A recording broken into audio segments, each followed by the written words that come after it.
Hi friends, అందరికీ నమస్కారం. అంజలి కథలకి స్వాగతం. ఈరోజు జానపద నవల కథ పేరు కపాల కిరీటం.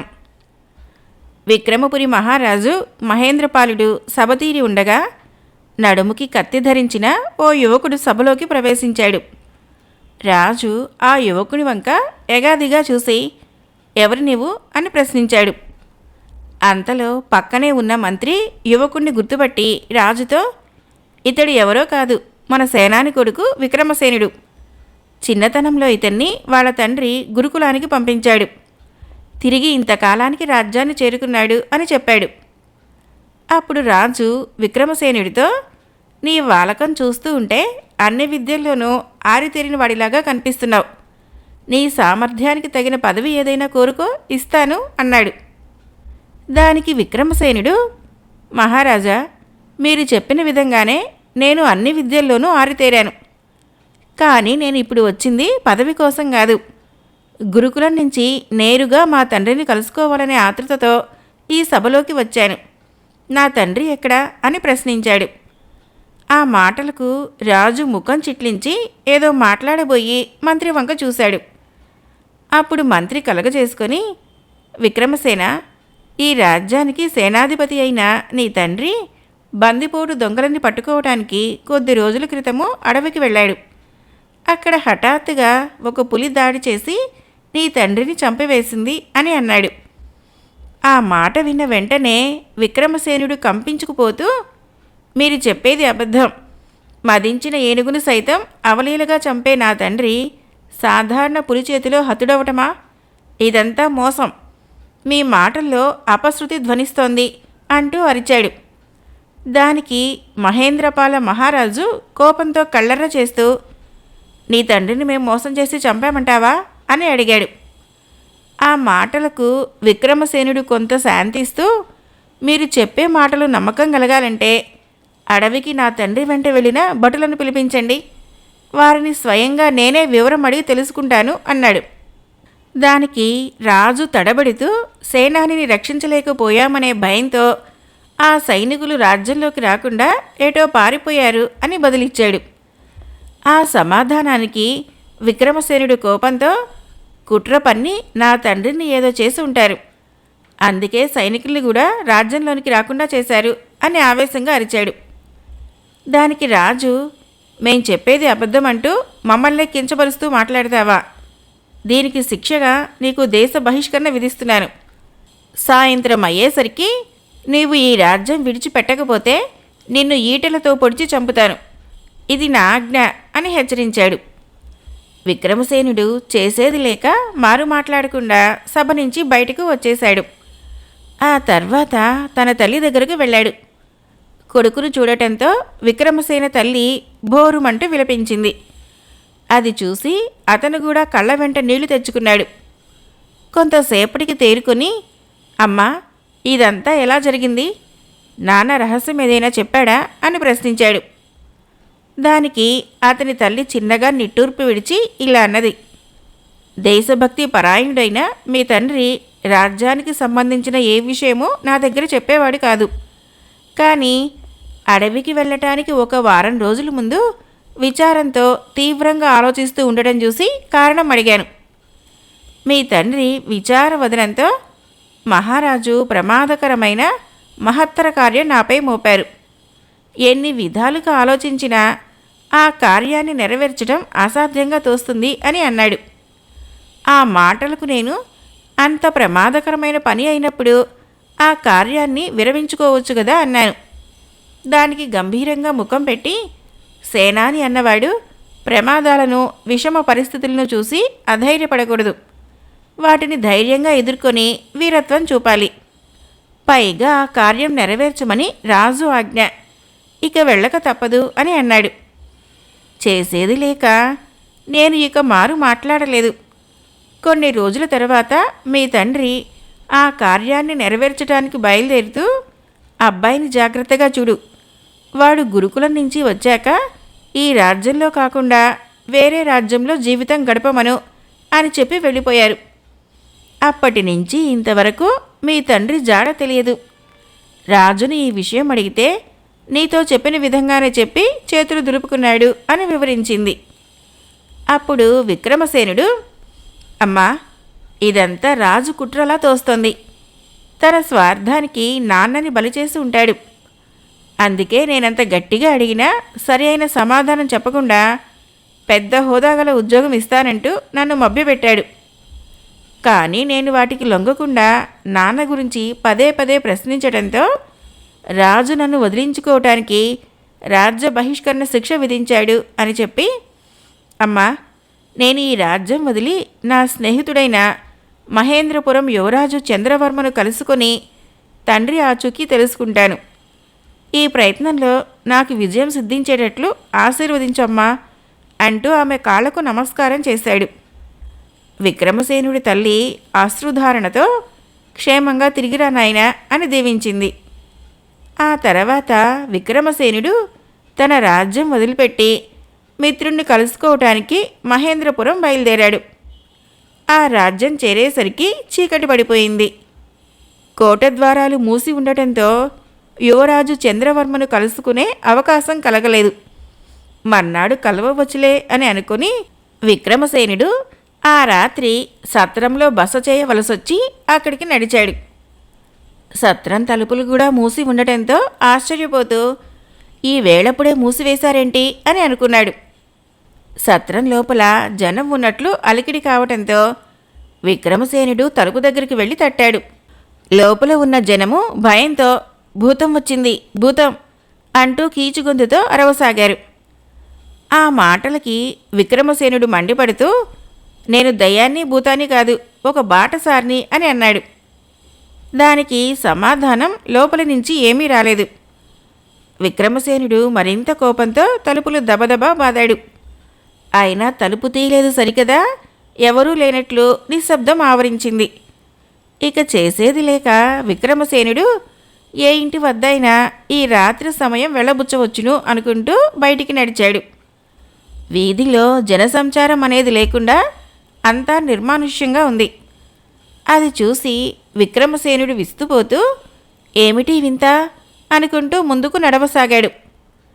అంతలో కర్ణ కఠోరంగా ఉండే పెద్ద పెడబొబ్బ వినిపించింది.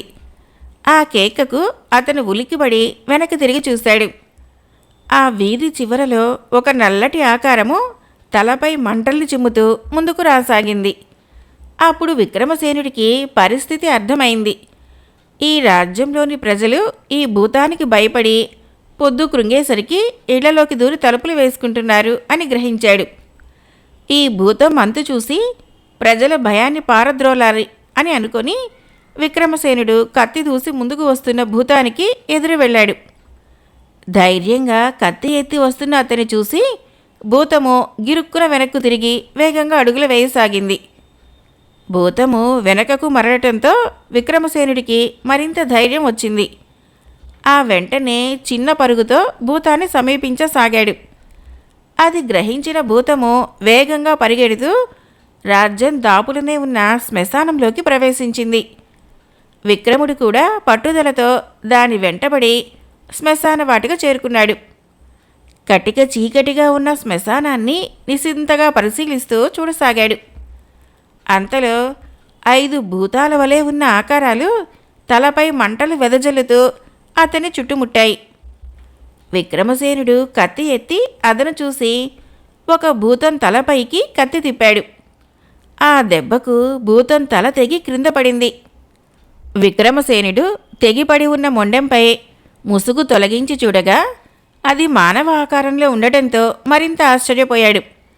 అది చూసి మిగిలిన 4 భూతాల వలె ముసుగులు ధరించిన వారు నెత్తిపై నిపులకుండా క్రింద పడేసి మొలల నుంచి కత్తి దూసి విక్రమసేనుని ఎదుర్కొన్నారు. విక్రమసేనుడు చాకచక్యంగా తప్పించుకుంటూ వారిని గాయపరచసాగాడు. చివరికి విక్రముడి దాటికి వారి ఎదురు నిలవలేక పారిపోసాగారు. అయినా అతను వారిని పట్టుకోవాలనే ఉద్దేశంతో వెంటబడ్డాడు. అలా వారు పరిగెడుతూ ఆ శ్మశానం సమీపంలో ఉన్న పాడుబడిన గుడిలోకి ప్రవేశించారు. విక్రముడు కూడా ఆ గుడిలోకి ప్రవేశించాడు. కానీ వారు కనిపించకపోవడంతో విస్తుపోతూ ఆ గుడిలో నలుమూలలా పరికిస్తూ నేలపైకి దృష్టి సారించాడు. నేలపై పేర్చిన రాతి పలకలలో ఒకటి పైకి లేచి ఉండటంతో అనుమానపడుతూ పలకని పక్కకు లాగాడు. లోపలకు ఉన్న మెట్ల వరుసను చూసి భూతంలా నటించిన ఆ నలుగురు దీంట్లో ప్రవేశించి ఉంటారని భావించి విక్రముడు ఆ మెట్ల వెంట భూగృహంలోకి నడిచాడు. అలా కొంత దూరం వెళ్ళగా దివిటి వెలుగు కనిపించింది. ఆ వెలుగులో రాతితో నిర్మించిన గదులు కనిపించాయి. వాటిలో ఉన్నారేమోనని విక్రముడు వెతుకుతూ ఉండగా గట్టిగా నవ్వుతూ సభాష్ వీరుడా అనే మాటలు వినిపించాయి.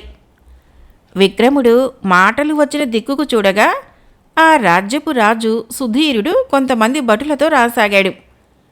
రాజును చూసి విక్రమసేనుడు కోపంగా, భూతాల వలె నాటకం ఆడుతూ ప్రజల్ని భయభ్రాంతులు చేస్తున్నది మీరేనా? ప్రజల్ని కన్నబిడ్డల వలె చూసుకోవలసిన రాజులై ఉండి వారిని ఎందుకు భయానికి గురి చేస్తున్నారు అని ప్రశ్నల వర్షం కురిపించాడు. దానికి రాజు సుధీరుడు చిరునవ్వు నవ్వుతూ, నీ ప్రశ్నలన్నింటికీ సమాధానం చెబుతాను.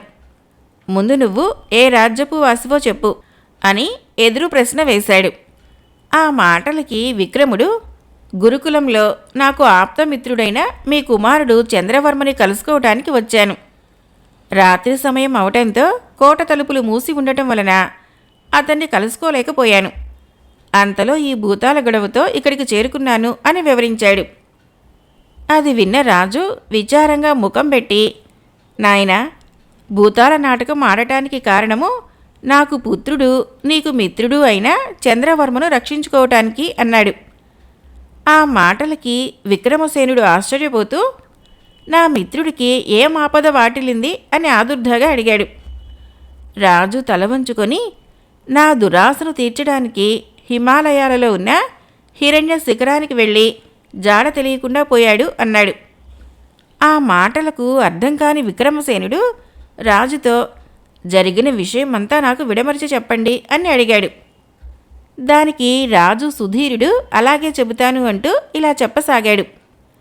హిమాలయ పర్వతాలలో హిరణ్య శిఖరం అనే పర్వతం పైన హిరణ్యాక్ష వంశానికి చెందిన రాక్షసులు నివసిస్తున్నారు.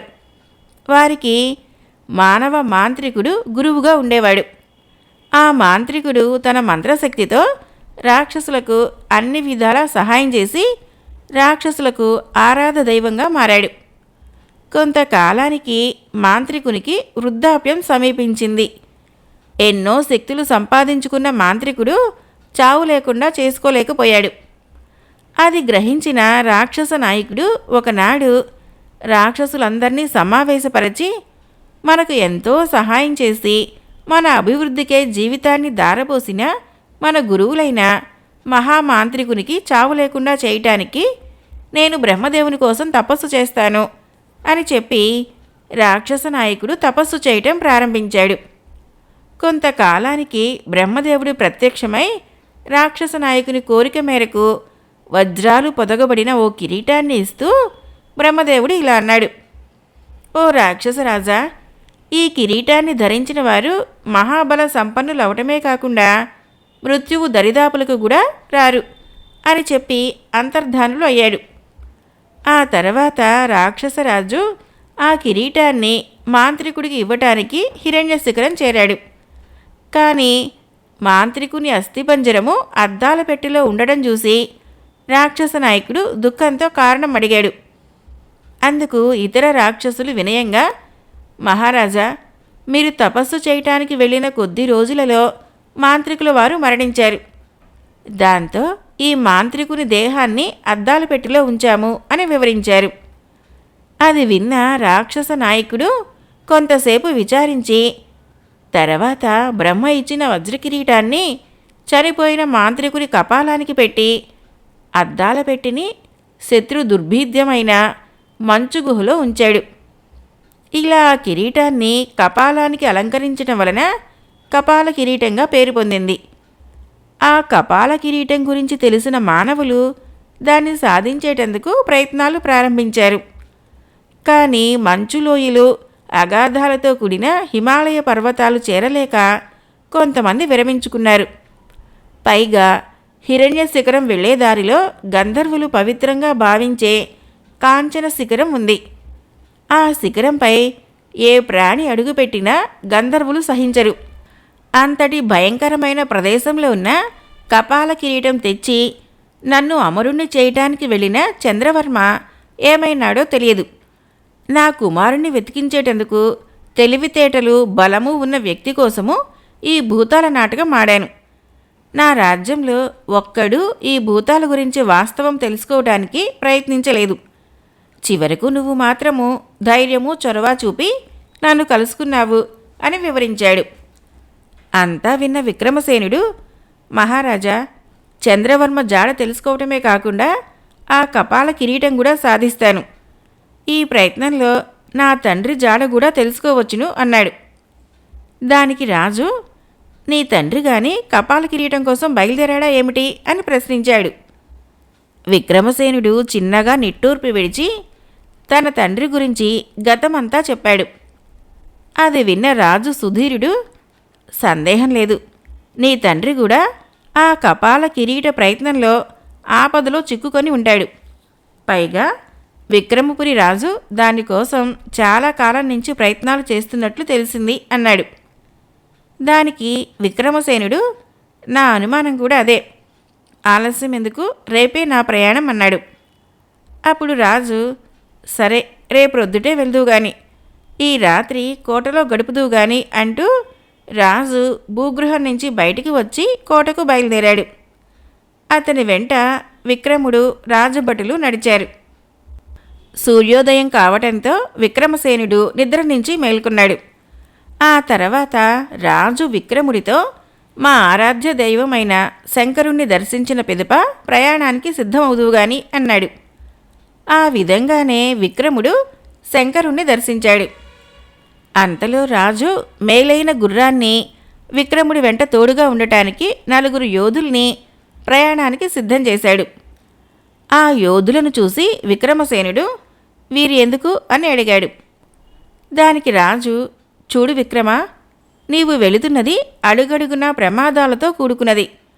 అనుకోని విపత్కర పరిస్థితులు ఏర్పడినప్పుడు ఈ యోధుల అవసరం నీకు కలగవచ్చు. అందుకే వీరిని ఏర్పాటు చేశాను అన్నాడు. విక్రముడు రాజు మాటలని కాదనలేకపోయాడు. యోధులను తన వెంట తీసుకువెళ్ళటానికి అంగీకరించాడు. ఆ తర్వాత విక్రమసేనుడు రాజుకి నమస్కారం చేసి, నాకు విజయం కలిగేటట్లు ఆశీర్వదించండి అన్నాడు. అప్పుడు రాజు సుధీరుడు ఒక బాకుతో తన చేతిని గాయపరిచి ఆ గాయం నుంచి కారుతున్న రక్తాన్ని విక్రముడి నుదుటిన దిద్ది, నాయనా, ఆ కపాల కిరీటాన్ని చేజిక్కించుకొని జాడ తెలియకుండా పోయిన చంద్రవర్మను నీ తండ్రి ఉనికిని తెలుసుకొని దిగ్విజయుడై తిరిగిరా అని దీవించాడు. ఆ తర్వాత విక్రమసేనుడు రాజుకి మరో మారు వీడ్కోలు చెప్పి 4 యోధులతో హిరణ్య శిఖరం ఉన్న హిమాలయాలకి బయలుదేరాడు. అలా 2 రోజులు ప్రయాణం అనంతరము హిమాలయాలకు చేరుకున్నాడు. తెల్లని పట్టువలే మంచుతో కప్పబడి ఉన్న పర్వతాలను చూసి వారు ఆనందంతో విస్మయం చెందారు.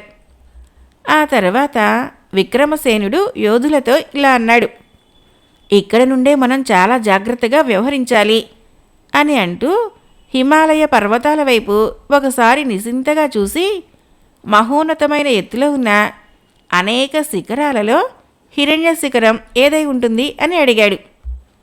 దానికి యోధులు కొంతసేపు ఆలోచించి, హిమాలయాల్లో తపస్సు చేసే మునుల్ని అడిగి తెలుసుకోవచ్చు అన్నారు. ఆ మాటలకి విక్రముడు అంగీకారంగా తలూపి మునీశ్వరులుండే ప్రదేశానికి చేరుకున్నారు. అక్కడ ధ్యాన నిష్ట నుంచి తేరుకొని ఉన్న ఒక మునిని సమీపించి విక్రమసేనుడు సాష్టాంగ నమస్కారం చేశాడు. అప్పుడు ముని విక్రమసేనుని లేవనెత్తి, నీవు ఎవరువు, నా వల్ల నీకేం సహాయం కావాలి అని అడిగాడు. విక్రమసేనుడు తన గురించి అంతా చెప్పి హిరణ్య శిఖరం చేరే మార్గం చెప్పండి అని వేడుకున్నాడు. దానికి ముని చిరునవ్వు నవ్వుతూ చెయ్యి పైకెత్తి చూపుతూ, ఆ మేఘాలనంటుతూ ఉన్నదే అదే హిరణ్య శిఖరం. కానీ అది చేరాలంటే మార్గం మధ్య అనేక ప్రమాదాలని ఎదుర్కోవలసి వస్తుంది. అవన్నీ సవివరంగా నీకు వివరిస్తాను అంటూ చెప్పసాగాడు. ఇక్కడ నుంచి 10 మైళ్ళ దూరం వెళ్ళిన తర్వాత మంచులోయ అడ్డం వస్తుంది. అది దాటిన తర్వాత అగాధాల పర్వతం ఉంటుంది. అది పేరుకు తగ్గట్టుగా మంచు ఊబితో కూడి ఉంటుంది. ఏది గట్టి ప్రదేశమో ఏది అగాధమో తెలుసుకోవడం చాలా కష్టం. పైగా ఆ ప్రదేశంలోనే హిమసర్పం అనే 10 తలలు ఉన్న పాము ఒకటి నివసిస్తుంది. దాని నోటి నుంచి వెలువడే అగ్నిజ్వాలలకు ఎంత పెద్ద జంతువైనా బగ్గున మండి బూడిదైతుంది. దాన్ని జయించి ముందుకు వెళితే గంధర్వులు అతి పవిత్రంగా భావించే కాంచన శిఖరం వస్తుంది. ఆ పర్వతంపై ఎల్లవేళలా సాయుధ గంధర్వులు కాపలా కాస్తూ ఉంటారు. వారిని జయించి వెళ్ళటం అసాధ్యం. ఆ పైన హిరణ్య శిఖరం వస్తుంది. ఆ శిఖరంపై అతి క్రూరులైన రాక్షసులు నివసిస్తున్నారు అని వివరించి చెప్పిన ముని అడుగడుగునా ప్రమాదంతో కూడుకున్న హిరణ్య శిఖరం ఎలా చేరగలవు నాయనా అని సందేహం వెలబుచ్చాడు. దానికి విక్రమసేనుడు, మహానుభావ, నా శక్తి మేరకు ప్రమాదాలను ఎదుర్కొంటూ ముందుకు వెళతాను. ఆ పైన భగవంతుడే దిక్కు అన్నాడు. విక్రముడిలోని ఆత్మవిశ్వాసాన్ని చూసి మునీశ్వరుడు సంతోషించి విక్రమసేనుడికి ఒక రుద్రాక్ష మాల ఇస్తూ, నాయనా, ఈ మాల ధరిస్తే హిమాలయాలలో వీచే చలిబాధ నుంచి మరియు నీటి భయము లేకుండా చేస్తుంది అన్నాడు. విక్రమసేనుడు రుద్రాక్షమాలను అందుకొని మునికి నమస్కారం చేసి 4 యోధులతో ముందుకు నడిచాడు. ముని చెప్పిన విధంగా 10 మైళ్ళ అనంతరము బ్రహ్మాండమైన మంచులోయ అడ్డం వచ్చింది. విక్రమసేనుడు యోధులను హెచ్చరించి లోయ అంచు వెంబడి నడవసాగాడు. అడుగులు అడుగు వేసుకుంటూ నడుస్తున్నారు. అతి జాగ్రత్తగా నడవసాగారు. కానీ దురదృష్టవశాత్తు యోధులలో ఒకడు కాలు జారి లోయలో పడిపోయాడు. అది చూసి విక్రమసేనుడు ఏమీ చేయలేని నిస్సహాయుని వలె ఉండిపోయాడు. మిగిలిన 3 యోధులు కూడా తమ అనుచరుణ్ణి రక్షించుకోలేకపోయామనే బాధ, ఆ వెంటనే భయము కూడా కలిగింది. అది గ్రహించిన విక్రమసేనుడు వారికి ధైర్యం చెబుతూ క్రమేపీ లోయను దాటాడు. ఆ తరువాత అగాధ పర్వతం వచ్చింది. ఆ ప్రదేశం అంతా మంచు ముద్ద వలె సమాంతరంగా ఉంది. అందువలన ఊబి ఎక్కడ ఉన్నదో తెలుసుకోవటం వారికి కష్టం అనిపించింది. చివరికి విక్రమసేనుడికి ఒక ఉపాయం తోచింది. ఆ ప్రకారము కత్తి మొనతో మంచును పరిశీలిస్తూ గట్టి ప్రదేశం వెంబడి నడవసాగాడు. ఇంతలో ఆ ప్రాంతంలో నివసిస్తున్న హిమసర్పము వీరిని చూసి కోపంతో 10 తలల నుంచి అగ్నిజ్వాలలను కురిపిస్తూ ముందుకు రాసాగింది. అది చూసి విక్రమసేనునితో సహా యోధులకు కూడా వెన్నులో నుంచి వణుకు పుట్టుకు వచ్చింది. హిమసర్పము మరింత రౌద్రంతో బుసకొడుతూ మరింత ముందుకు వచ్చింది. దాంతో వారు ప్రాణభయంతో వెనక్కి పరిగెత్తారు. ఆ కంగారులో 2 యోధులు ఊబిలలో పడి ప్రాణాలు పోగొట్టుకున్నారు. మిగిలిన ఒక యోధుడు కూడా హిమసర్పం అగ్నిజ్వాలలకి కాలి బూడిదైపోయాడు. ఇక ఒంటరిగా మిగిలిన విక్రమసేనుడి వైపు హిమసర్పం రాసాగింది. ఇక తనకు చావు తప్పే మార్గం లేదనుకున్నాడు. అయినా చివరిదాకైనా పోరాడి విజయమో వీరస్వర్గమో పొందాలనే నిశ్చయంతో విక్రమసేనుడు కత్తి దూసి సర్పం ఎదుట నిలబడ్డాడు. కానీ సర్పం తలల నుంచి వస్తున్న అగ్నిజ్వాలలకు తట్టుకోలేక పరిగెత్తబోయాడు. ఆ ప్రదేశం అంతా ఊబిలతో నిండి ఉండటం గుర్తుకు రావడంతో చప్పున నిలబడి ఏం చేయటమా అని ఆలోచించి ఆ ప్రకారము మంచుపై దొర్లుకుంటూ ఊబీల బారి పడకుండా వేగంగా పోసాగాడు. అలా దొర్లుతూ విక్రమసేనుడు అగాధ పర్వతం చివరికంటూ వచ్చాడు. అక్కడ లేచి నిలబడటానికి ప్రయత్నం చేశాడు. కానీ పర్వతం చివర అంచు కావటం వలన నిలదొక్కుకోలేక వేగంగా పర్వతం నుంచి కిందకి జారసాగాడు. అలా మంచు నుంచి జారుతూ కింది భాగంలో హిమాలయాల నుంచి పుట్టిన నదిలోకి ప్రవేశించాడు. ఆ నదిలో విక్రమసేనుడు ఒడ్డుకు చేరటానికి ఈదటం ప్రారంభించాడు. కానీ ప్రవాహ వేగము హెచ్చుగా ఉండటం వలన ఆ ప్రయత్నం ఫలించలేదు. చివరకు విక్రమసేనుడిలో ఓపిక నశించడంతో స్పృహ తప్పి పడిపోయాడు. అలా నీటిలో మునుగుతూ తేలుతూ నదిలో కొట్టుకుపోసాగాడు. ఇంతలో ఒక పెద్ద చెయ్యి విక్రమసేనుణ్ణి నీటి నుంచి బయటకు తీసింది. కొంతసేపటికి తెప్పరిల్లిన విక్రమసేనుడు తను కొండ ప్రదేశంపై ఉండటం చూసి ఇక్కడికి ఎలా వచ్చానా అని ఆశ్చర్యపోతూ చుట్టుపక్కల పరిగించాడు. కొద్ది దూరంలో ఎదురుగా పర్వతాకారంలో ఉన్న ఒక రాక్షసుడు కనిపించాడు. ఆ రాక్షసునికి కాళ్ళు లేవు, కానీ చేతులు మాత్రము గడకర్రల వలె పొడవుగా ఉన్నాయి. రాక్షసుడు వికృతంగా నవ్వుతూ తన పొడవాటి చేతిని ముందుకు చాపి విక్రమసేనుణ్ణి గుప్పెట బిగించి పట్టుకున్నాడు. దానికి విక్రముడు అధైర్యపడకుండా కత్తి దూసి రాక్షసుని చెయ్యి నరకబోయాడు. అప్పుడు రాక్షసుడు విక్రముని వారిస్తూ, ఓరి మానవా, నేను మాంసభక్షుని కాను, శాకాహారిని, కనుక నీకు నా నుంచి ప్రాణభయం ఉండదు. కానీ నీవు నా నుంచి తప్పించుకొని తిరిగి వెళ్ళాలంటే ఒక షరతు. అదేమిటంటే ఈ నది వెంబడిపోతే దట్టమైన అడవి వస్తుంది. అడవిలో ఆటవికులు నివసిస్తున్నారు. వారి ఆరాధ్య దేవత అయిన నాగభైరవి విగ్రహము 2 కళ్ళలో పసుపు నీలం వజ్రాలు తాపడం చేసి ఉన్నాయి. ఆ వజ్రాల్ని నువ్వు తీసుకురావాలి అన్నాడు.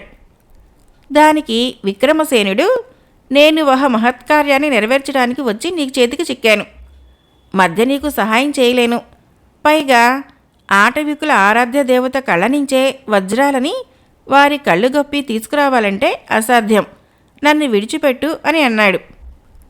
అందుకు రాక్షసుడు పెద్దగా నవ్వుతూ, నా షరతు అంగీకరించని పక్షంలో నీకేం గతి పడుతుందో చూడు అంటూ రాక్షసుడి పక్కనే ఉన్న గృహను చూపుతూ ఆ గృహానికి అడ్డంగా ఉన్న పెద్ద బండను తొలగించాడు.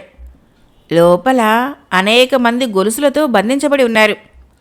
వారిని చూపిస్తూ రాక్షసుడు, నిన్ను కూడా ఇలానే బంధిస్తాను అన్నాడు. విక్రమసేనుడు గృహవైపు తల తిప్పి బంధింపబడ్డ వీరుల వైపు నిశితంగా చూశాడు. వారిలో తన స్నేహితుడైన చంద్రవర్మ కనిపించడంతో విక్రమసేనుడు ఆనందంతో బిగ్గరగా, ఓ మిత్రమా అని పిలిచాడు. ఆ మాటలకి చంద్రవర్మ కూడా విక్రమసేనుని చూసి ముఖం ఆనందంతో విప్పారింది. ఇదంతా చూస్తున్న రాక్షసుడు అంతవరకు తన గుప్పెటలో ఉన్న విక్రమసేనుణ్ణి నేలపై వదిలి, ఓ మానవా, నేను చెప్పిన పని చేస్తే నీ మిత్రునితో పాటు వారిని కూడా విడుదల చేస్తాను. లేని పక్షంలో నీకు వారికి పట్టిన గతే పడుతుంది. కొద్ది క్షణాలు నీకు గడువు ఇస్తున్నాను, ఏదో ఒకటి నిర్ణయించుకో అన్నాడు. కానీ విక్రమసేనుడు ఆ మాటలేవీ పట్టించుకోకుండా మిత్రుణ్ణి కలిశాననే ఆనందంతో వడిగా నడుచుకుంటూ చంద్రవర్మను సమీపించాడు. కళ్ళు లోతుకుపోయి బలహీనులుగా ఉన్న చంద్రవర్మను చూసి విక్రమసేనుడు, మిత్రమా, ఈ దుస్థితి ఎందుకు కలిగింది? నిన్ను ఇటువంటి పరిస్థితుల్లో చూస్తానని నేను ఎప్పుడూ ఊహించలేదు అని అన్నాడు. దానికి చంద్రవర్మ చిన్నగా నిట్టూర్పు విడిచి ఇలా చెప్పసాగాడు. చూడు విక్రమసేన, దురాశ దుర్మరణానికి చేటు అనే సామెత మాదిరిగా మా నాన్న నన్ను మృత్యుంజయుని చేసి చక్రవర్తి కావాలనే దురాశతో కపాల కిరీటం సంపాదించమని పురిగొల్పాడు. నేను మా తండ్రి మాట కాదనలేక కపాల కిరీటం కోసము కొంతమంది భటులతో బయలుదేరాను. అలా హిమాలయ పర్వతాలలో మంచులోయ గుండా నడుస్తూ ఉండగా మంచుగడ్డ విరిగి నా వెంట వచ్చిన భటులలో కొంతమంది ప్రాణాలు కోల్పోయారు. మిగిలిన వారు అగాధాల పర్వతంలో ఊబిలో కూరుకుని మరణించారు. చివరకు మిగిలిన నేనొక్కడిని ధైర్యంగా అగాధాల పర్వతం ఎక్కడం ప్రారంభించాను. ఇంతలో ఆ ప్రాంతంలో నివసిస్తున్న హిమసర్పము అగ్నిజ్వాలలు నోటి నుంచి చిమ్ముతూ ముందుకు రాసాగింది. దానికి నేను భయపడి కొండపై నుంచి మంచులో జారుకుంటూ ఈ రాక్షసుడి చేతిలో చిక్కాను. వీడు నన్ను వదిలిపెట్టడానికి ఒక షరతు పెట్టాడు. అదేమిటంటే ఈ నది సమీపంలో నివసిస్తున్న ఆటవికుల ఆరాధ్య దేవత విగ్రహానికి ఉన్న పసుపు నీలం వజ్రాలు తీసుకురమ్మని చెప్పాడు. రాక్షసుడు చెప్పిన విధంగా ఆటవిక ప్రదేశానికి వెళ్ళాను. అక్కడ ఆటవికులు నిత్యం వారి దేవతను పూజిస్తూ ఉండటం వలన ఆ వజ్రాలు తేవటం అసాధ్యం అనిపించింది. చివరకు అడవి నుంచి పారిపోవాలని ప్రయత్నించాను. కానీ రాక్షసుడి వేగుపక్షి అయిన రాకాసి గ్రద్ద నన్ను ముక్కుతో కరుచుకొని తిరిగి ఈ రాక్షసునికి అప్పగించింది. అప్పటినుంచి ఇలా బందిఖానాలో పడి ఉన్నాను అని జరిగిందంతా చెప్పాడు. అంతా విన్న విక్రమసేనుడు కోపంతో, ఈ రాక్షసుణ్ణి ముక్కలు ముక్కలుగా నరికి నిన్ను చెర నుంచి విడిపిస్తాను అన్నాడు ఆవేశంగా. దానికి చంద్రవర్మ, అది జరిగే పని కాదు. భారీ కాయం గల ఈ రాక్షసునికి మన ఖడ్గాలు పూచుక పుల్లలు వంటివి కనుక నువ్వు రాక్షసుని కోరిక ప్రకారము అటవికుల దగ్గరికి వెళ్ళి పసుపు, నీలం, వజ్రాలు తేవటమే ఉత్తమం. ఆ మాటలకి విక్రమసేనుడు, మిత్రమా, నిన్ను రక్షించుకోవడానికి ఎటువంటి సాహసం అయినా చేస్తాను, కానీ ఆ వజ్రాలతో ఈ రాక్షసుడికి పనేంటి అని అడిగాడు. ఇంతలో రాక్షసుడు తన చేతితో విక్రమసేనుణ్ణి పట్టుకొని, ఏం నిర్ణయం తీసుకున్నావు అని ప్రశ్నించాడు. దానికి విక్రమసేనుడు, నీ కోరిక ప్రకారమే అటవికుల మధ్యకు వెళ్ళి వజ్రాలు తీసుకుని వస్తాను, నా ప్రయాణానికి సిద్ధం చెయ్యి అని అన్నాడు. అందుకు రాక్షసుడు ఆనందంతో, నీ ప్రయాణము ఈ క్షణంలోనే ఏర్పాటు చేస్తాను అంటూ చేతిలో ఉన్న విక్రమసేనుణ్ణి క్రిందకు దింపి పెద్దగా చప్పట్లు కొట్టాడు. ఆ మరుక్షణము రెక్కలు రెపరెపలాడిస్తూ పెద్ద రాకాసు గ్రద్ద వచ్చింది. రాక్షసుడు ఆ గద్దను చూపించి, ఇదే నిన్ను ఆ కీకారణ్యానికి తీసుకువెళ్లే వాహనం.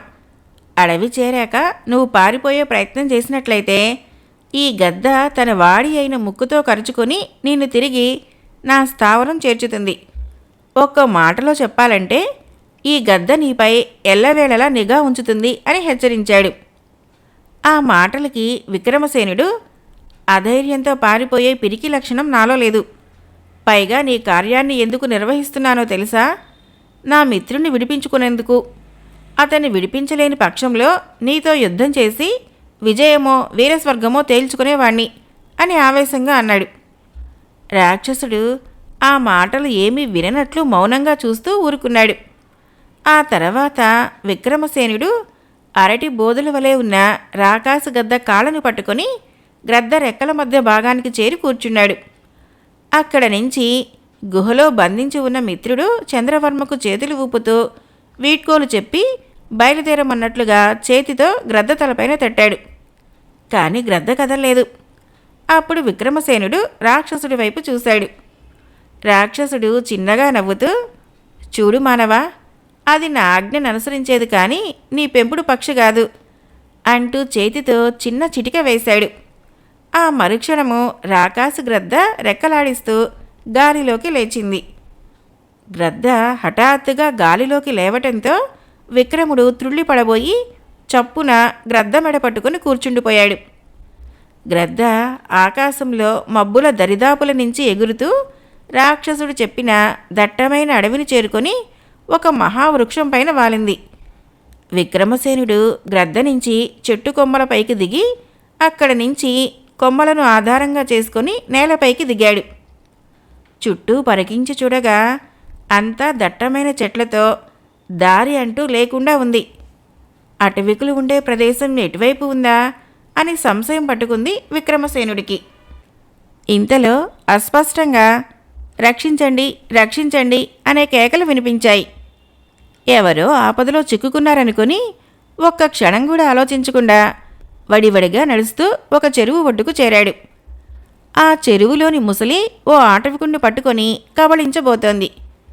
ఆ దృశ్యం చూసి చప్పున విక్రమసేనుడు చెరువు మధ్యకు దూకి కత్తితో ముసలి తోకపైన పొడిచాడు.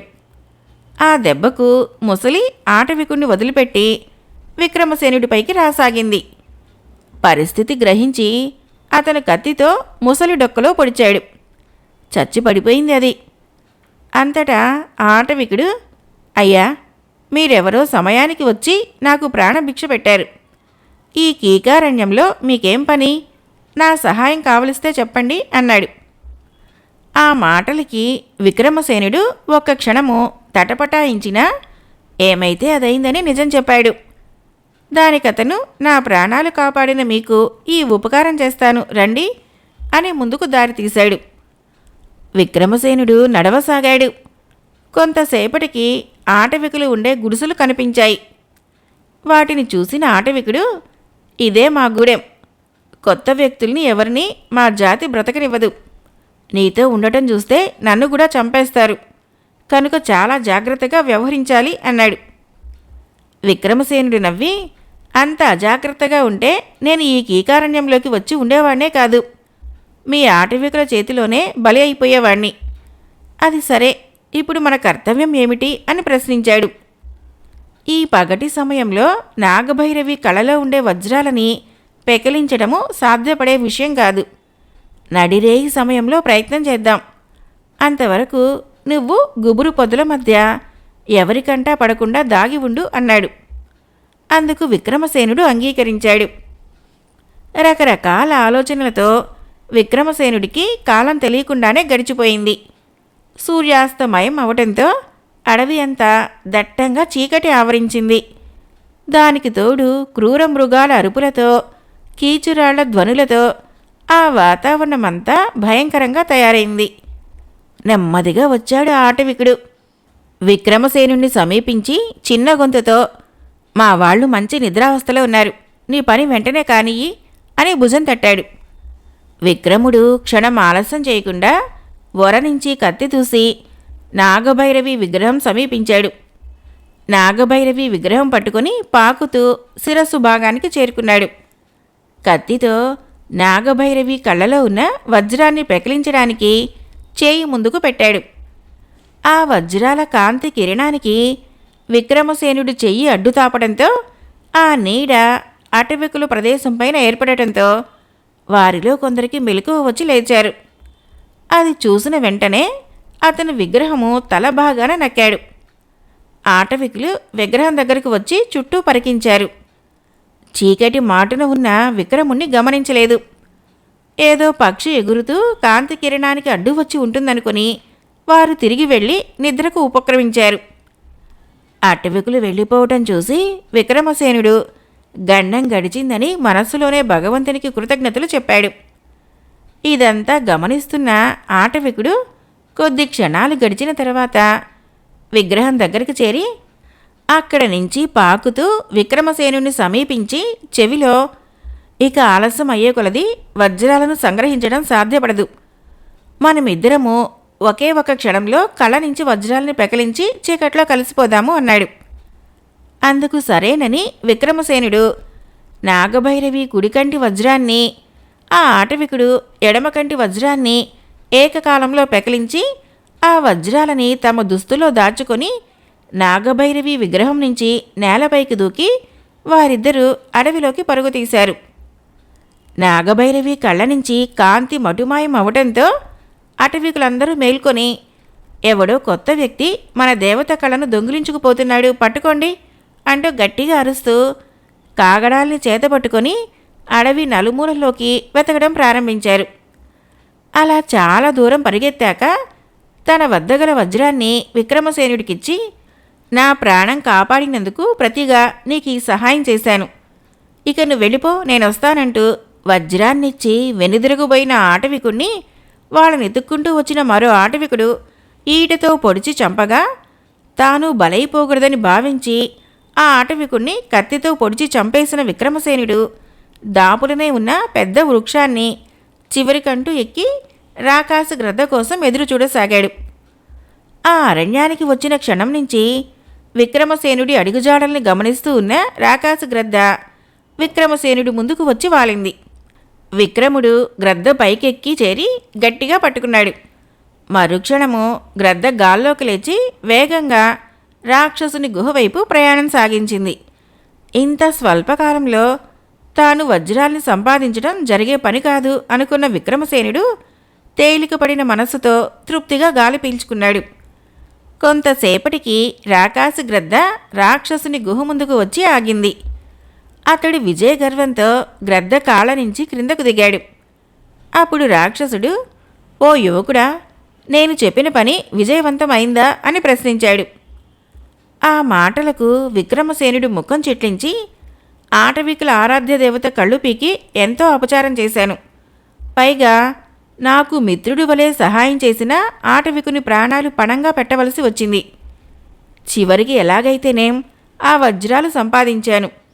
ఇంత నీచమైన కార్యానికి ఎందుకు పూనుకున్నానో తెలుసా? నీ బందిఖానాలో ఉన్న నా మిత్రుడు మహేంద్రపురం యువరాజైన చంద్రవర్మను రక్షించుకునేటందుకు అని బదులు చెప్పాడు. ఇది విన్న రాక్షసుడు సంతోషంతో, ఓ యువకుడా, నీ వీరత్వానికి మెచ్చాను. నీ మిత్రుడే కాదు, మిగతా బందీలందర్నీ వదిలివేస్తాను. ఆ వజ్రాలనిటివ్వు అంటూ రాక్షసుడు పొడవైన 2 చేతుల్ని ముందుకు చాపాడు. విక్రమసేనుడు తన దుస్తుల్లో దాచిన నీలం కాంతి వజ్రాన్ని కుడి చేతిలోనూ, కొమ్ములో దాచిన పసుపు కాంతి వజ్రాన్ని ఎడమ చేతిలోనూ ఉంచాడు. రాక్షసుడు ఆ 2 వజ్రాలని కళ్ళకద్దుకొని తన శిరస్సుపై వజ్రాలను జతచేసి ఉంచాడు. కొంతసేపటికి ఆ వజ్రాలు కరగటం ప్రారంభించాయి. క్రమేపీ వాటి నుంచి చిన్న మంట పుట్టింది. ఆ మంట క్షణక్షణం పెద్దదై భారీ కాయుడైన రాక్షసుని చుట్టుముట్టింది. ఆ మంటలో రాక్షసుడు దహించుకుపోసాగాడు. ఆ దృశ్యం చూసి విక్రమసేనుడు, అతని మిత్రుడు చంద్రవర్మ, మిగిలిన వారు ఆశ్చర్యంలో మునిగారు. అలా దహించిన మంటలు కొంతసేపటికి అదృశ్యమైనాయి. అప్పుడు రాక్షసుని స్థానంలో దివ్యకాంతులతో ప్రకాశిస్తున్న ఒక వ్యక్తి కనిపించాడు. అతన్ని చూసి విక్రమసేనుడు చేతులు జోడించి, తమరెవరు మహానుభావా అని అడిగాడు. దానికి ఆ వ్యక్తి చిరునవ్వు నవ్వుతూ, ఓ వీరుడా, నేను యక్షుణ్ణి. భూలోకంలో సంచరిస్తూ మునిశాపానికి గురై కాళ్ళు లేని రాక్షసుణ్ణయ్యాను. శాప విమోచనానికి ఆటవికులు పూజించే నాగభైరవి విగ్రహం కళలో ఉండే వజ్రాల వలన తిరిగి మామూలు రూపం వస్తుందని ముని చెప్పాడు. అందుకు నేను కాళ్ళు లేని రాక్షసుడనైతే ఆ వజ్రాల్ని ఎలా సంపాదించగలను అని మునితో మొరపెట్టుకున్నాను. ముని జాలిపడి రాకాసు గ్రద్దను నాకు పెంపుడు పక్షి మాదిరిగా నా అదుపాజ్ఞలో ఉండేటట్లు చేసి, వీరుడెవరైనా తటస్థిస్తే అతని ద్వారా వజ్రాలను సంపాదించుకొని శాప విమోచనం పొందు అని చెప్పాడు. ఇక నేను రాక్షసుడు జన్మ నుంచి విముక్తి పొందటానికి హిమాలయ సానువుల్లో నివాసం ఏర్పాటు చేసుకున్నాను. నా చేతికి దొరికిన మానవ వీరులను వజ్రాలను సంపాదించడానికి పురమాయించాను. ఆ కార్యం నెరవేర్చలేక తిరిగి వచ్చిన వీరులని బంధించడం మొదలుపెట్టాను. చివరకు నీ వలన విముక్తి కలిగింది అని యక్షుడు వివరించి చెప్పి, నీవు ఎందుకు హిమాలయ పర్వతాలపైన తిరుగుతున్నావు అని ప్రశ్నించాడు. దానికి విక్రమసేనుడు, మహానుభావా, నా మిత్రుడైన ఈ చంద్రవర్మను, విక్రమపురి సైన్యాధ్యక్షుడైన నా తండ్రి జాడను తెలుసుకునేటందుకు బయలుదేరాను. మరో ముఖ్యమైన కార్యం ఏమిటంటే హిరణ్య శిఖరాల పైన ఉన్న కపాల కిరీటాన్ని సంపాదించడానికి బయలుదేరాను అన్నాడు.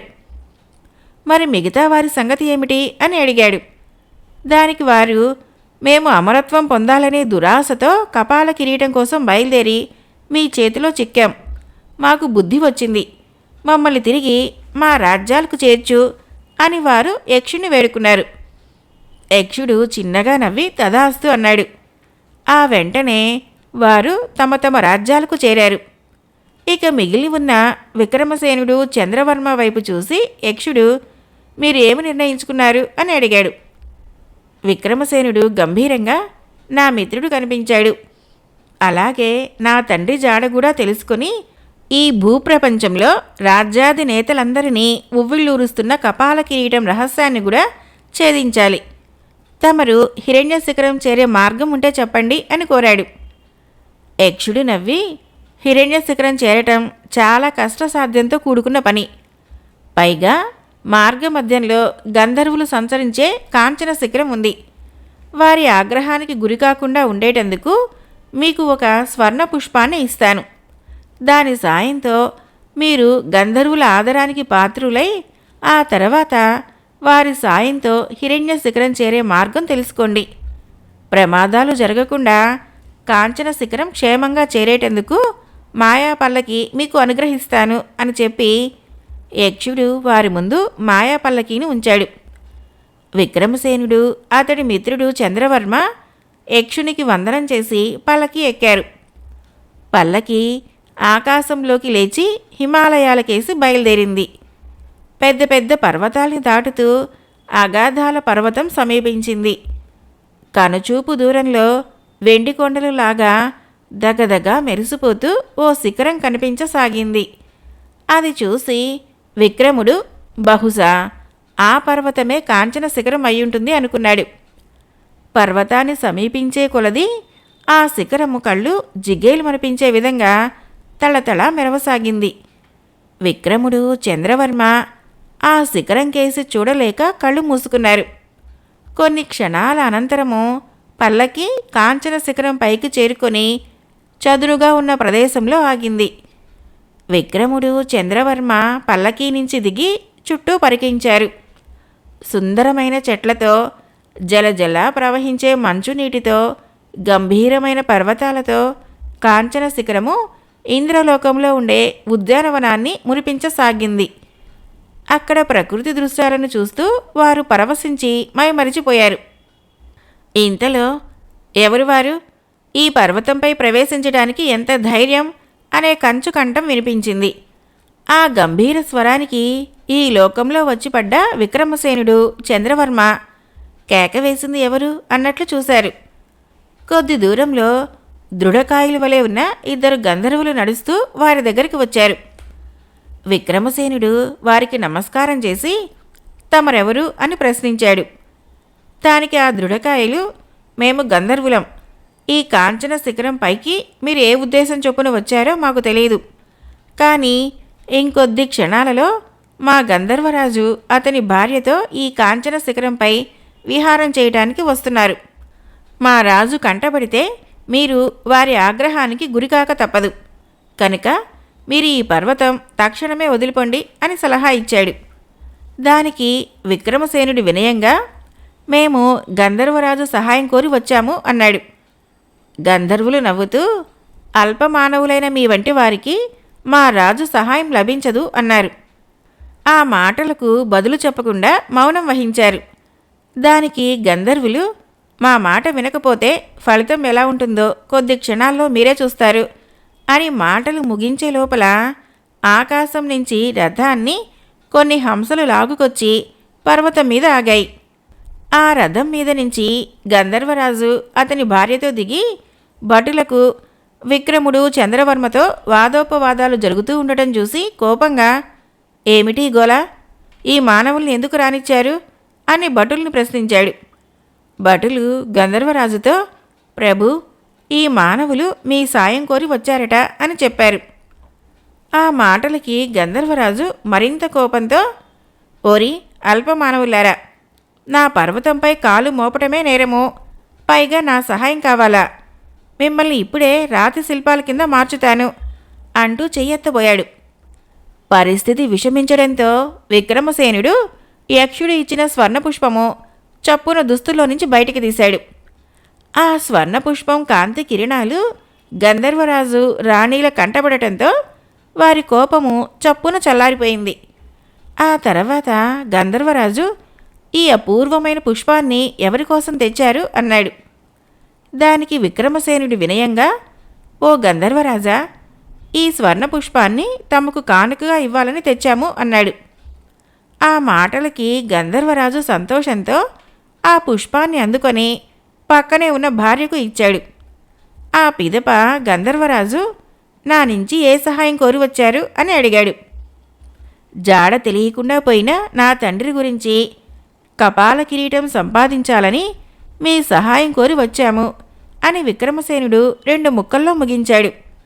అంతా విన్న గంధర్వరాజు, కపాల కిరీటం సాధించటానికి ఇంతవరకు ఈ పర్వతం ఎక్కి ఒక వీరయోధుడు నా కోపానికి గురై బలైపోయాడు. బహుశా అతనే నీ తండ్రి అయి ఉంటాడు అన్నాడు. విక్రమసేనుడు ఆతృతతో, ఆ శిలారూపాన్ని ఒక్కసారి నన్ను చూడనివ్వండి, నా తండ్రో కాదో తేల్చుకుంటాను అన్నాడు. తొందరపడకు యువకుడా, గంధర్వుల ఆచారం ప్రకారము మా నుండి సహాయం పొందగోరేవారు ముందుగా మాలోని వీరుల్ని జయించాలి అని గంధర్వరాజు అన్నాడు.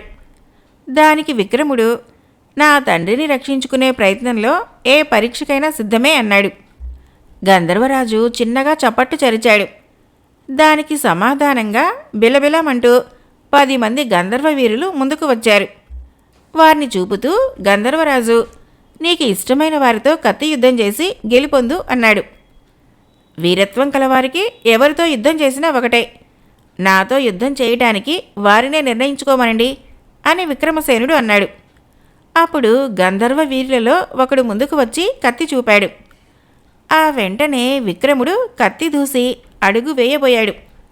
చప్పున చంద్రవర్మ విక్రమసేనుడు చేయి పట్టుకొని వెనక్కి లాగి, మిత్రమా, నన్ను రక్షించడానికి నువ్వు ఎంతో శ్రమకు గురైనావు. ఇప్పుడు నీ తండ్రిని రక్షించేటందుకు ఈ గంధర్వ వీరుల్ని జయించి నీకు సహాయపడతాను అన్నాడు అతను. ఆ మాటలకి విక్రమసేనుడు ఏదో చెప్పబోతూ ఉండగా చంద్రవర్మ వినిపించుకోకుండా ఓర నుంచి కత్తి దూసి రణరంగంలోకి దూకాడు. ఇక చేసేది లేక విక్రముడు యుద్ధాన్ని తిలకించసాగాడు. కత్తి యుద్ధము చంద్రవర్మకి గంధర్వ వీరుడికి మధ్య ప్రారంభమైంది. కత్తులు చేసే ధ్వనులకు ఆ ప్రాంతము హోరెత్తిపోసాగింది.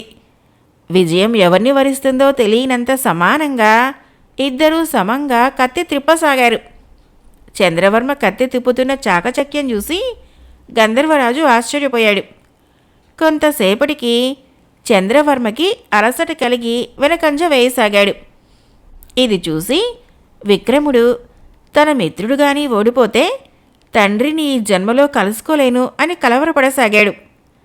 విక్రమసేనుడిలోని భావాల్ని గమనించిన చంద్రవర్మ గెలవాలనే పట్టుదలతో రెట్టించి ఉత్సాహం తెచ్చుకొని కత్తి తిప్పసాగాడు. వెనకంజ వేసిన చంద్రవర్మ విజృంభించటంతో గంధర్వ వీరుడికి జంకు పుట్టింది. ఇలా హోరాహోరీగా జరిగిన కత్తి యుద్ధంలో చంద్రవర్మ చురుకుగా కత్తి తిప్పి గంధర్వ వీరుని చేతిలోని కత్తిని ఎగరగొట్టి నిరాయుధుణ్ణి చేశాడు. అప్పుడు చంద్రవర్మ నిరాయుధుడైన గంధర్వ వీరుడితో కత్తి తీసుకొని యుద్ధానికి సిద్ధంగా అన్నాడు. కానీ గంధర్వ వీరుడు నేలపై పడిన కత్తి ముట్టుకోలేదు. అప్పుడు చంద్రవర్మ ప్రశ్నార్థకంగా గంధర్వరాజు వైపు చూశాడు. గంధర్వరాజు మెచ్చుకోలుగా చంద్రవర్మ వైపు చూసి, ఓ వీరుడా, నువ్వే గెలిచావు. మా జాతిలో నిరాయుధుడైన వాడు ఓడిపోయినట్లే లెక్క. ఇక మా సహాయం మీకు అన్ని విధాలా అందుతుంది అన్నాడు. దానికి చంద్రవర్మ, ప్రభు, ముందుగా శిలా విగ్రహంలా మారిన ఆ యోధుడిని మాకు చూపించండి అన్నాడు. అలాగే అంటూ గంధర్వరాజు ముందుకు దారి తీశాడు. అతని వెంట విక్రమసేనుడు, చంద్రవర్మ బయలుదేరారు. కొంత దూరం వెళ్ళిన తర్వాత గంధర్వరాజు ఒక మంచు దిబ్బ దగ్గర ఆగి, ఓ వీరులారా, యోధుని శిల్పము ఈ మంచుతో కప్పబడింది అన్నాడు. వెంటనే విక్రమసేనుడు కత్తితో మంచుగడ్డలను విరగగొట్టి శిలా విగ్రహాన్ని బయటికి లాగి ముఖం వైపు చూశాడు. ఆ శిల సాక్షాత్తు తన తండ్రిని పోలి ఉండటంతో విక్రమసేనుడికి దుఃఖం పెళ్ళుబుకింది. మిత్రుడు స్థితి చూసి చంద్రవర్మకు కూడా కళ్ళలో నీళ్లు తిరిగాయి. వారిద్దరినీ చూసి గంధర్వరాజు, వీరులారా, ఎందుకు దుఃఖిస్తున్నారు అని అడిగాడు. ఈ రాతిగా మారింది మా తండ్రే అని విక్రమసేనుడు ముఖం చిట్లించాడు. అది చూసి గంధర్వరాజు, కోపగించుకోవద్దు వీరుడా, నీ తండ్రిని తిరిగి యథారూపం వచ్చేటట్లు నేను చేస్తాను అంటూ రెండు చేతులతో మంచుగడ్డ పట్టుకొని కొంతసేపు కళ్ళు మూసుకొని ధ్యానించి ఆ తర్వాత మంచుగడ్డను శిలా విగ్రహంపై పోశాడు. ఆ మరుక్షణము శిలా విగ్రహం పోయి మనుష్య రూపం వచ్చింది. తండ్రి పునర్జీవుడవటం చూసి విక్రమసేనుడు ఆనందంతో తబ్బిబ్బైపోయాడు. విక్రమసేనుడి తండ్రికి అంతా అయోమయంగా తోచింది. తన ఎదుట కొడుకు ఉండటం చూసి జరిగింది అర్థం కాక విస్తుపోయి చూడసాగాడు. అప్పుడు విక్రమసేనుడు జరిగింది చెప్పాడు. నన్ను కపాల కిరీటానికై పంపి ఇదేంటి అని అడిగిన నిన్ను దేశ బహిష్కరణకు గురి చేస్తాడా? ఎంత ధైర్యం అని కోపంతో పళ్ళు పటపటలాడించాడు. ప్రతాపసింహుని కోపం చూసి చంద్రవర్మ, శాంతించండి, తగిన సమయం వచ్చినప్పుడు ఆ మహేంద్రపాలుడికి సమాధానం చెబుదాం. ఇప్పుడు మన కర్తవ్యం ఏమిటి అని అడిగాడు. దానికి ప్రతాపసింహుడు, కపాల కిరీటం కోసం ఇంత దూరం రావటం మనం చేసిన పెద్ద తప్పు. అమరత్వం పొందాలనుకోవటం అవివేకం. పుట్టిన ప్రతి ప్రాణి గిట్టడం ప్రకృతి ధర్మం. కనుక మనకు ఆ కపాల కిరీటంతో పనిలేదు, మన ఇళ్లకు తిరిగిపోదామన్నాడు. ఆ మాటలకు విక్రమసేనుడు అడ్డుపడి, నాన్న, ఈ కపాల కిరీటాన్ని మనం ఉపయోగించుకోకపోయినా దాన్ని చేజెక్కించుకోవాలి. అలా చేయని పక్షంలో లోకం మనల్ని ఆరంభ సూర్యుల కింద, పిరికివాళ్ల కింద జమగడుతుంది అన్నాడు. వీళ్ళ సంభాషణ వింటున్న గంధర్వరాజు చప్పట్లు కొడుతూ, బేష్ బేష్, వీరికి ఉన్న లక్షణాలు నీకున్నాయి. నువ్వన్నట్లుగా కపాల కిరీటాన్ని సంపాదించకలేకపోతే ప్రజలు మిమ్మల్ని హీనంగా చూస్తారు. కానీ అంటూ ఆగాడు. ఎందుకు సందేహిస్తున్నారో చెప్పండి అని విక్రముడు అడిగాడు. ఏమీ లేదు వీరుడా, ఆ హిరణ్య శిఖరంపై భయంకరమైనటువంటి రాక్షసులు నివసిస్తున్నారు. యక్ష, గంధర్వ, కిన్నెరలతో చావు లేకుండా బ్రహ్మ నుంచి వరం పొందారు. పైగా రాక్షసులందరూ మంత్రతంత్రాలు తెలిసినవారు. ఏ శక్తి లేని మీరు ఆ రాక్షసుల్ని ఎలా జయించగలరు? అదే నా సందేహం అని అన్నాడు. దానికి విక్రముడు, మీ అండ ఉంటే ఈ లోకాన్నే జయిస్తామన్నాడు. నాయనా, మా శక్తి రాక్షసుల ముందు ఏమీ పనిచేయదు. మేము చేయగలిగే సాయము శక్తివంతమైన ఆయుధాలను మాత్రమే మీకు ఇవ్వగలము. వాటితో మీ శక్తి సామర్థ్యాలు చూపి రాక్షసులతో పోరాడండి. ఆ పైన భగవంతుడిపై భారం వేయండి అన్నాడు గంధర్వరాజు. మీరు చేసే ఈ చిన్న సాయమైనా మాకు ఎంతో విలువైందిగా భావిస్తాము అని విక్రమసేనుడు బదులు చెప్పాడు. ఆ మాటలకి చంద్రవర్మకి, ప్రతాపసింహుడికి ఉత్సాహం కలిగి కపాల కిరీటం సాధించడానికి సాయశక్తిలా కృషి చేస్తాము అన్నారు.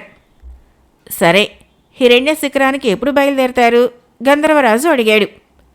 మంచి పనికి ముహూర్తం అంటూ లేదు, ఈ క్షణమే బయలుదేరతాము అన్నాడు విక్రమసేనుడు.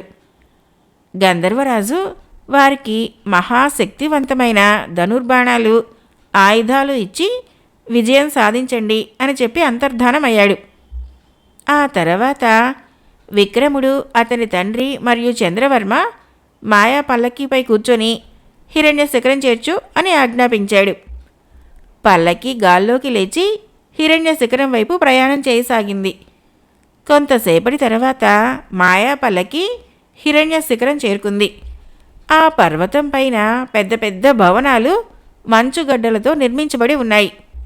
ఆ భవంతులు పక్కనే లోయలతో నిండి ఉంది. శత్రు దుర్భేద్యంగా ఉన్న రాక్షసుల ఇండ్లు నిర్మాణం చూసి విక్రముడు ఆశ్చర్యపోయాడు. పల్లకీని ఎక్కడ దించాలో అర్థం కాక తండ్రిని సలహా అడిగాడు.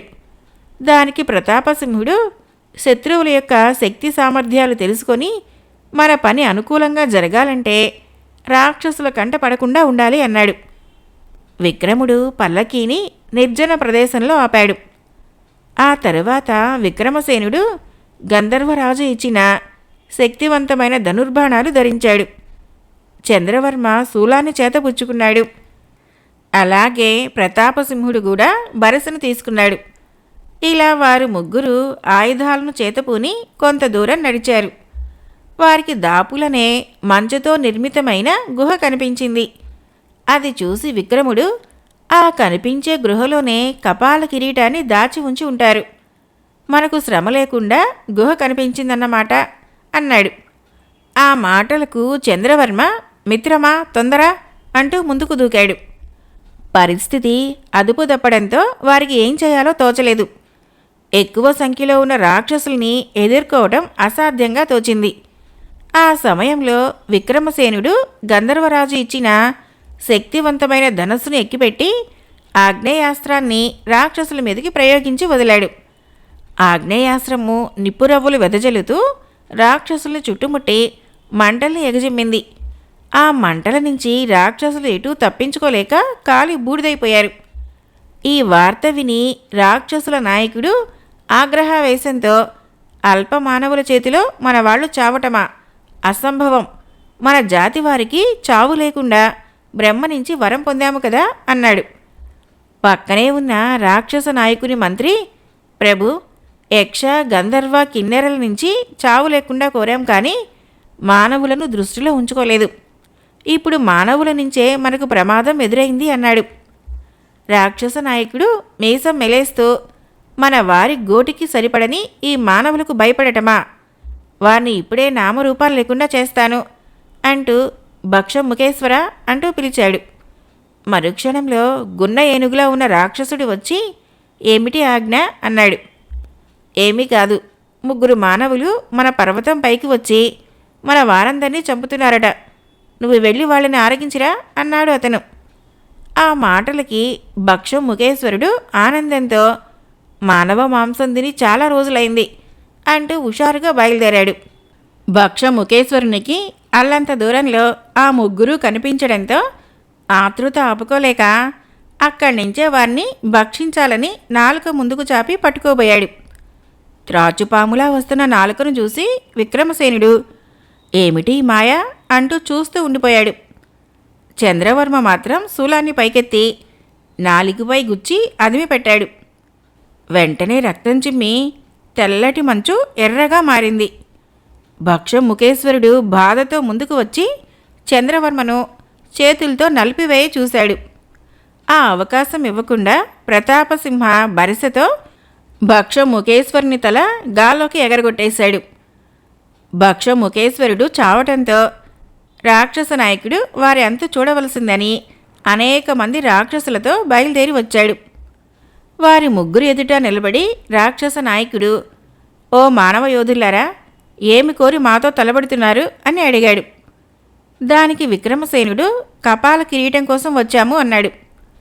ఆ మాటలకి రాక్షసరాజు కోపంతో కళ్ళెర్ర చేసి మా పూజ్య గురువుగారి శిరస్సుకు అలంకరించిన కపాల కిరీటాన్ని కాజేయటానికి వచ్చారా?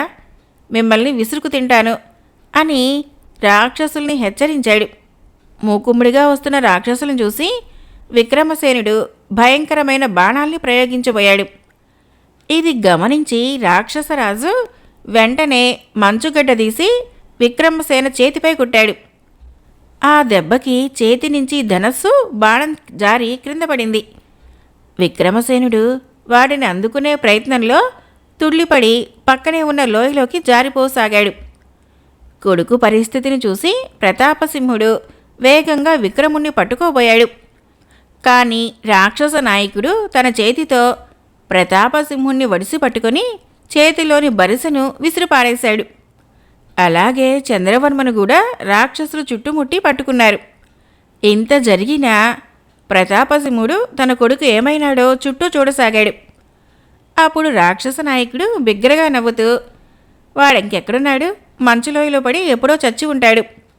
బతికి ఉన్న మీ ఇద్దరిని ఒక్కసారిగా చంపను, రోజుకో అవయవం చొప్పున కోసి మరీ చంపుతాను అంటూ తన భవనానికి బయలుదేరాడు. ఈక లోయలో జారిపోతున్న విక్రమసేనుడు మంచుగడ్డను గట్టిగా పట్టుకొని దాని ఆధారంతో మెల్లగా పైకి ఎక్కి చూశాడు. తన తండ్రి చంద్రవర్మ కనిపించకపోవడంతో విక్రమసేనుడికి భయం ఆవరించింది. రాక్షసులు వారిద్దరిని ఏం చేశారో అర్థం కాలేదు. ఏదో ఒకటి జరుగుతుందని విక్రముడు ధైర్యంగా కత్తి దూసి నిర్మానుష్యంగా ఉన్న మంచు గుహలోకి ప్రవేశించాడు. లోపల ఎవరూ లేకపోవడంతో ముందుకు అడుగు వేసిన వాడల్లా ఒక్క క్షణం ఆగి పరికించి చూశాడు. నేలపైన పెద్ద రాకాసు తేలు విషంగల కొండే ముందుకు జాపి విక్రముడిపైకి రాసాగింది. విక్రముడు తేలుకొండి పైకి గురి చూసి కత్తిని విసిరాడు. గురి తప్పలేదు. కత్తి సరిగ్గా కొండాన్ని తెగ నరికింది. ఇక దీనివల్ల భయం లేదనుకొని తేలుపై నుంచి నడుచుకుంటూ వెళ్ళి కత్తి తీసుకొని లోపలికి వెళ్ళాడు. లోపల ఒకచోట గాజు పెట్టెలో మానవ అస్థిపంజరం కనిపించింది. దాన్ని చూసిన విక్రముడు అది రాక్షసుల గురువైన మాంత్రికుని అస్థిపంజరమై ఉంటుందని ఊహించాడు. ఆ అస్థిపంజరం పుర్రెకు దగదగా మెరుస్తున్న కిరీటం తగిలించబడి ఉంది. అదే కపాల కిరీటం అనే ఆనందంతో విక్రమసేనుడు గాజు పెట్టెపై చేతులు వేసి బలంగా పైకి ఎత్తాడు. ఆ తర్వాత కిరీటం అందుకోబోయిన వాడల్లా ఆగి కత్తితో తన చేతిపై ఘాటు పెట్టి రక్తాన్ని అస్థిపంజరంపై చిమ్మించాడు. ఇలా రక్తతర్పణం జరగటంతో ఆ అస్థిపంజరము బగ్గున మండి మసి అయిపోయింది. కపాల కిరీటం మిగిలింది. ఆ కిరీటానికి నమస్కారం చేసి విక్రమసేనుడు 2 చేతులతో దాన్ని అందుకొని శిరస్సును అలంకరించుకున్నాడు. ఆ మరుక్షణము విక్రమసేనుడిలో ఏదో శక్తి ప్రవేశించినట్లు అనిపించింది. ఆ నిమిషంలోనే తండ్రి మిత్రుడు గుర్తుకు రావడంతో వేగంగా గుహ నుంచి బయలుదేరాడు. నెత్తిన కిరీటంతో వస్తున్న విక్రమసేనుని చూసి చంపండి చంపండి అంటూ రాక్షస నాయకుడు గట్టిగా అరిచాడు. వెంటనే రాక్షసులు తమ చేతిలో ఉన్న ఆయుధాలు విసిరారు. అవి ఏవి విక్రమసేనుడిని గాయపరచలేకపోయాయి. విక్రమసేనుడిపై కోపంతో రాక్షసులు తమ చేతిలో ఉన్న ఆయుధాలు విసిరారు. అవి ఏమీ విక్రమసేనుణ్ణి గాయపరచలేకపోయాయి. విక్రమసేనుడు కోపంతో రాక్షసుల ముందుకు దూకి కత్తితో అందిన వారినెల్లా ఊచకోత కోయసాగాడు. కొద్ది క్షణాల్లోనే రాక్షసులు చాలామంది చనిపోయారు. అలా కపాల కిరీటాన్ని ధరించిన విక్రముడికి ఎదురు లేకుండా ఉండడం చూసి రాక్షస నాయకుడు గజగజ వణుకుతూ, ఓ వీరుడా, నీ ప్రతాపం మీ కాపు, ఓటమిని అంగీకరిస్తున్నాను అన్నాడు. విక్రముడు శాంతించి తన వారి గురించి ప్రశ్నించాడు. రాక్షసరాజు బంధించి ఉన్న చంద్రవర్మను, ప్రతాపసింహను తీసుకుని వచ్చాడు. ఆ తర్వాత రాక్షస నాయకుడు విలువైన కానుకలిచ్చి మా పర్వతం విడిచిపోండి అని కోరాడు. అందుకు సమ్మతించి విక్రముడు తన వారితో మాయాపల్లకి ఎక్కి రాజ్యానికి తిరుగు ప్రయాణం అయ్యాడు. పల్లకి హిమాలయ పర్వతం దాటి అరణ్యంలోకి ప్రవేశించింది. విక్రముడు దిక్కులు చూస్తూ అడవిలో ఒక వృక్షం మీద ఎవరో ఏడుస్తూ ఉండడం చూసి మాయాపల్లకీని కిందకు దింపాడు. వారు విక్రమపురి రాజ్యానికి సామంతరాజు, అతని భార్య. విక్రమసేనుడు విచారంగా ఉండటానికి కారణం ఏమిటి అని అడిగాడు. దానికి వారు విచారంగా, మహేంద్రపాలుడు నా కుమార్తె పద్మావతిని బలవంతంగా వివాహం చేసుకుంటున్నాడు. దీనికి నేను అభ్యంతరం చెప్పడంతో నా మీద దండయాత్ర చేసి నన్ను అడవిపాలు చేశాడు అన్నాడు. ఆ మాటలకి ప్రతాపసింహుడు, మహేంద్రపాలుడి దౌర్జన్యానికి తగిన విధంగా బుద్ధి చెబుతాం, మా వెంటరా అని ఆ రాజదంపతులను పల్లకీలోకి ఎక్కించుకొని విక్రమపురి వైపు బయలుదేరాడు. కొంతసేపటికి విక్రమపురి కోటలోకి దిగింది మాయాపల్లకి.